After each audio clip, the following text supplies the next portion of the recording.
Hello, আসসালামু আলাইকুম। কেমন আছেন আপনারা সবাই? আমি অনেক ভালো আছি। তো আজকে চলে আসলাম পেশোয়ারি বিফ নিয়ে, যেটা হচ্ছে গিয়ে অনেক ট্রেন্ডিং ছিল এবং সবাই কিন্তু ফেসবুকে এটার রিভিউ দিয়েছে, অনেক ভালো ছিল নাকি। আমিও কিন্তু তার ব্যতিক্রম না, আমিও বানিয়ে ফেললাম এবং খেতে কিন্তু অসাধারণই হয়েছিল। কারণ আমি যেহেতু খেয়েছি, এজন্যই বলা যে অনেক মজা হয়েছিল। তো এই রান্নাটা আমি কিভাবে করেছি বাংলাদেশী স্টাইলে, সেটাই আপনাদের দেখাবো। সো এটা কিন্তু আপনারা না টেনে এবং সুন্দর করে ধৈর্য সহকারে দেখতে হবে। টেনে দেখলে অনেক কিছু মিস করে ফেলবেন। যাই হোক, মিস করা কিন্তু যাবে না। যারা যারা আমার মতন নতুন নতুন রাঁধুনি, তারা কিন্তু অবশ্যই এটা দেখতে হবে। তো আমি যেভাবে রান্না করেছি, আপনারা চাইলে এইভাবে রান্না করতে পারেন, কিংবা আপনারা চাইলে অন্যভাবেও রান্না করতে পারেন। আমরা হচ্ছে গিয়ে পেশোয়ারিতে একটু ঝোল ঝোল থাকে, আমরা একটু ঝোল ঝোল কম রেখেছিলাম, কারণ ঝোলটা আমাদের কাছে মনে হয়নি ভালো লাগবে, তাই আমরা বেশি একটা ঝোল রাখিনি। আপনারা চাইলে রাখতে পারেন। তো আমরা এটাকে ভেজে টেজে এটার মধ্যে হচ্ছে গিয়ে লং, এলাচ, দারচিনি দিয়ে নিলাম। এরপর যেহেতু এটাতে কোনো মশলা যাবে না, কোনো কি বলে গরু হলুদের গুঁড়ো, মরিচের গুঁড়ো যাবে না, তো এই জন্য হচ্ছে গিয়ে আমি একটু মরিচ বাটা দিয়ে নিলাম। এটা হচ্ছে অপশনাল, আপনারা চাইলে দিতে পারেন, না চাইলে না দিতে পারেন।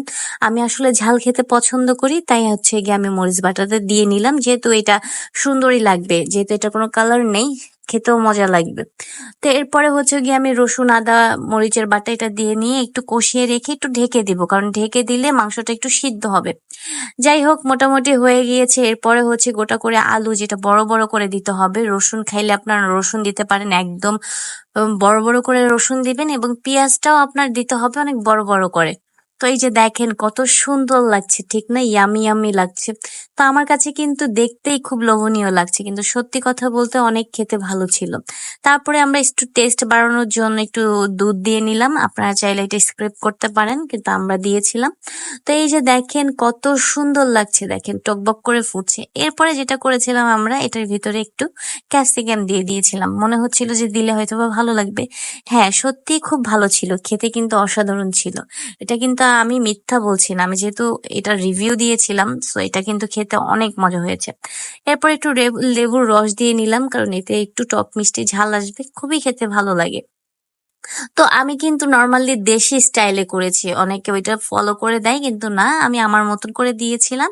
এই যে দেখেন, এরপর আমি পানি দিয়ে দিলাম। আপনারা যতটুকু ঝোল রাখতে চান অতটুকু পানি দিতে হবে, কিন্তু আমরা যেহেতু একটু ঝোল কম রাখবো, সেহেতু কিন্তু আমরা পানিটা একটু কমই দিয়েছিলাম। এই যে দেখেন, আমার মোটামুটি কিন্তু রান্না প্রায় শেষের দিকে চলে আসছে। কালারটা দেখেন, জাস্ট ওয়াও। যেহেতু এটার মধ্যে হলুদের গুঁড়ো নেই, মরিচের গুঁড়ো নেই, একটু সাদা সাদা একটা মানে যে কালারটা, সেটা কালারটা দেখলেই, এটা যে ঘ্রাণটা হয়েছিল, অস্থির, খেতেই মন চাচ্ছিল। এই যে দেখেন, আমার হচ্ছে লাস্ট হচ্ছে কি এরকম হয়েছিল। যেহেতু আমি বলেছিলামই যে আমরা ঝোল ঝোল খুব কম রাখবো, এটা খেতে যে কতটুকু অসাধারণ হয়েছে আসলে আপনাদের বলে আমি বুঝাতে পারবো না। হয়তোবা মনে করতে পারেন যে না, ভিডিওর জন্য আমি মিথ্যা বলছি, কিন্তু না, সত্যি কথা। আপনারা এইভাবে রান্না করে দেখবেন, যদি ভালো না লাগে অবশ্যই অবশ্যই আমাকে জানাবেন। আমি তখন বলবো যে না, আমি আসলে মিথ্যা কথা বলেছি। এটা কিন্তু খেতে অসাধারণ ছিল এবং এতটা মজা হবে আমি কখনো ভাবতে পারিনি। যদিও আমার রান্নাতে একটু ঝোল কম ছিল, কিন্তু খেতে কিন্তু অসাধারণ ছিল। যাই হোক, এই যে দেখেন ভিডিওটা করেছি এত মজা করে, মানে পরে খেয়েছিলাম যে ভিডিও করার আমার তর্স হচ্ছিল না, যে এখনই খেয়ে দিয়ে আমার তাড়াতাড়ি হচ্ছে গিয়ে রিভিউটা দিতে হবে।